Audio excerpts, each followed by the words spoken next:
You're going to make at least one decision in the next 2 weeks that you'll regret for 10 years. Statistically, the reason isn't a lack of intelligence. It's that you don't run any filter on the big calls. The most powerful man in the Roman Empire did. He wrote down a 3-question check he ran on every major decision, including the decision to spare the family of the general who had just tried to assassinate him. 3 questions, 90 seconds, buried in a journal he never meant anyone to read. In the next 12 minutes, I'll show you what they are, why they work, and how to use them on the thing you're stuck on this week. Before we get to the 3 questions, you need to understand the problem they're solving. The average adult makes around 35,000 conscious decisions in a single day. Most are trivial. What to eat, which email to open, which podcast to play. But buried inside that flood are the 10 or 15 decisions that actually shape your life. What to commit to, who to spend time with, whether to say the difficult thing or stay quiet, whether to take the new job, whether to leave the old one. The problem is that your brain treats those important decisions almost the same way it treats picking a sandwich. Reactively, quickly, whatever option feels least uncomfortable in the moment. This is why, by the time most people hit their 40s, the dominant emotion they describe is not pain or regret. It's drift, a vague sense that the life they're living is the result of 1,000 small, unconscious choices instead of any deliberate set of large ones. The Stoics, 2,000 years ago, identified this exact pattern, and they built a discipline specifically designed to defeat it. Marcus Aurelius, the last of the so-called 5 good emperors, was the most rigorous practitioner of that discipline in recorded history.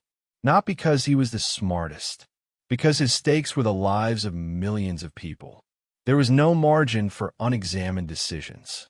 In about 5 minutes, I'm going to tell you what Marcus did when the general I mentioned in the opening actually launched his rebellion.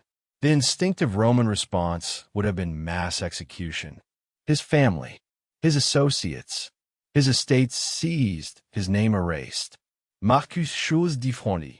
And the reason he chose differently is the entire point of the framework. Stay with me. Here are the 3 questions in their cleanest form, drawn from the actual text of his journal, what we now call the Meditations. Question 1. Is this necessary? In Book 4 of the Meditations, Marcus writes, and I'm paraphrasing the Greek for clarity, ask yourself at every moment, is this necessary? By eliminating not just unnecessary actions, but unnecessary thoughts, you free up time and tranquility for what matters. That sentence sounds gentle until you actually apply it. Sit down tonight and list every commitment on your calendar for the next 30 days. Then mark each one with one of 2 letters. N for necessary, U for unnecessary. What most people discover when they do this honestly is unsettling. Roughly half their commitments are unnecessary. The recurring meetings nobody benefits from, the social obligations that exhaust them, the work they've been performing instead of doing, the conversations they've been replaying in their head for 6 weeks that have produced 0 action. Marcus's first filter is not a productivity hack. It's a radical edit. The point is not to do necessary things faster.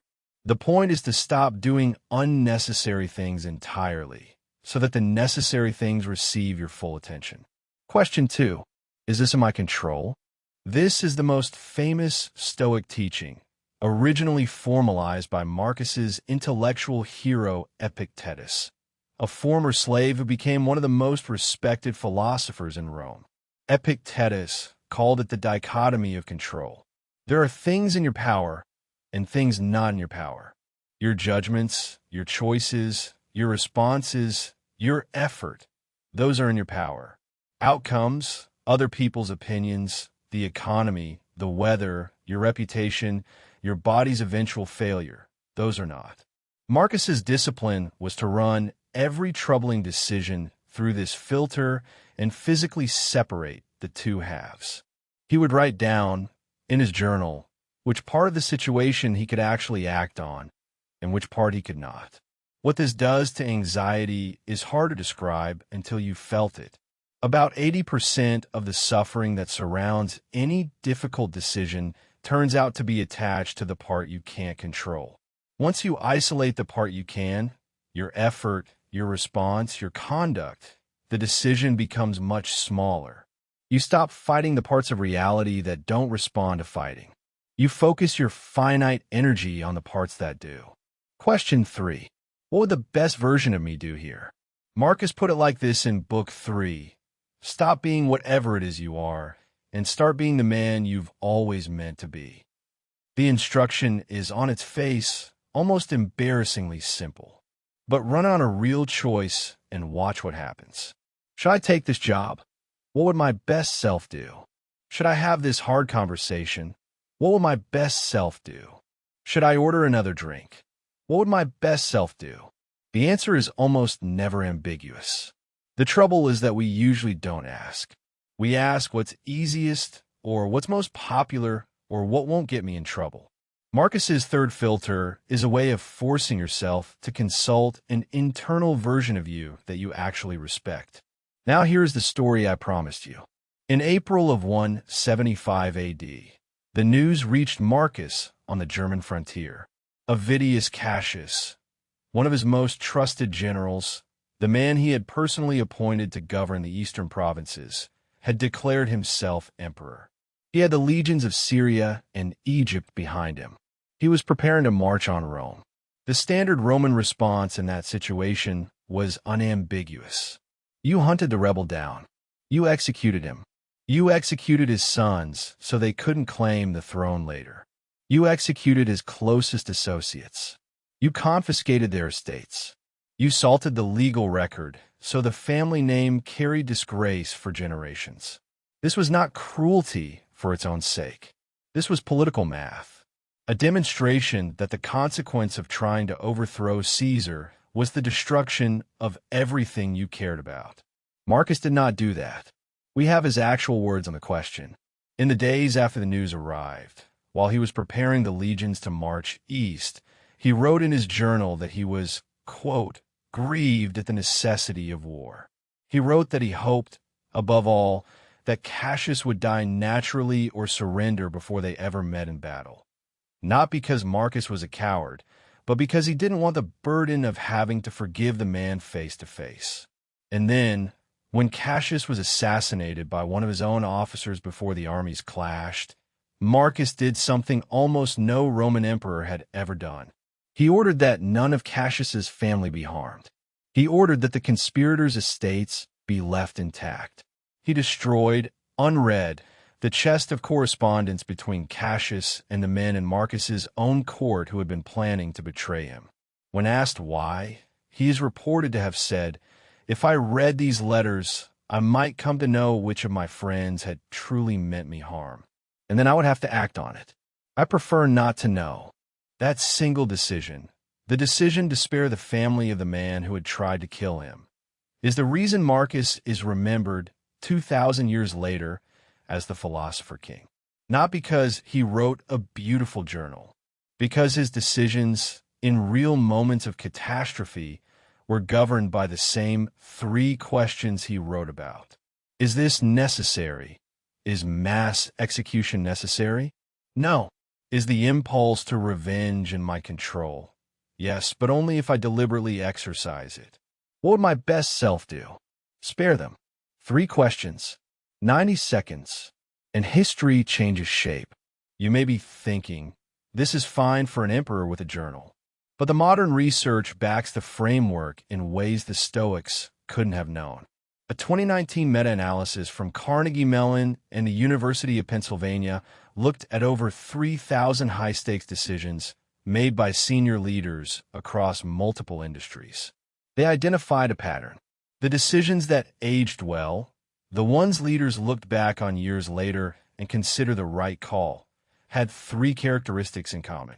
They involved deliberate prioritization before action. They explicitly separated controllable variables from uncontrollable ones. And they invoked some form of self-future framing. What will I think of this in 5 years? In other words, modern decision science independently arrived at the same 3 filters Marcus Aurelius had been running on himself by candlelight in 170 AD. The reason these 3 filters work neurologically is that they each engage a different cognitive system. Is this necessary? Forces prioritization, which is a function of the prefrontal cortex. Is this in my control? Forces locus of control reasoning, which calms the amygdala's threat response. What would my best self do? Forces identity-based reasoning, which is the most reliable known driver of long-term consistent behavior. When you run all 3 back-to-back, you've engaged the 3 parts of your brain that make good decisions and bypass the part that wants to grab the nearest, easiest, most familiar option. The whole exercise takes about 90 seconds. It can be done with a pen and an index card. Here is the Tuesday application.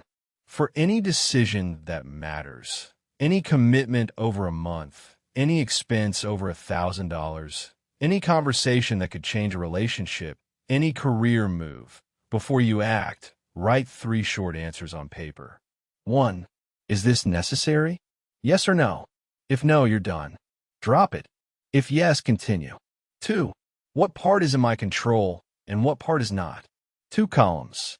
The left column is your actual decision space. The right column is what you have to release. 3. What would the best version of me do? Imagine yourself 5 years from now. Calmer, wiser, more honest. Write down what that person tells you to do. 3 lines, 90 seconds, a pen, an index card. Do not skip this when you're tired or angry or rushed. That is exactly when you most need it. Marcus did not run this exercise on his easy days. He ran it during a plague, during a war, during a betrayal by his closest general. The framework was built specifically for the moments when your default brain is least capable of choosing well. Most people will hear this and think, that was a beautiful video, and then go make their next big decision exactly the way they made their last one. With their gut. With whatever feels least uncomfortable in the moment. With the version of themselves that's already tired. You could be different. Pick one decision you've been turning over for more than a week. Get a pen. Run the 3 questions. Watch what comes loose. If this was useful, hit subscribe. Every day we go deep on one more mental model or decision framework you can use the same day. The next video answers a question that should be uncomfortable for any ambitious person watching this. Why are you working so hard on things you're not actually good at? Warren Buffett built one of the largest fortunes in human history by following a single rule about which problems he would and would not try to solve. The rule has a name. It's called the circle of competence. And applied correctly, it can cut years off your learning curve and prevent the most common failure mode of smart, hardworking people. That's the next one. Until then, sharper thinking, one model at a time.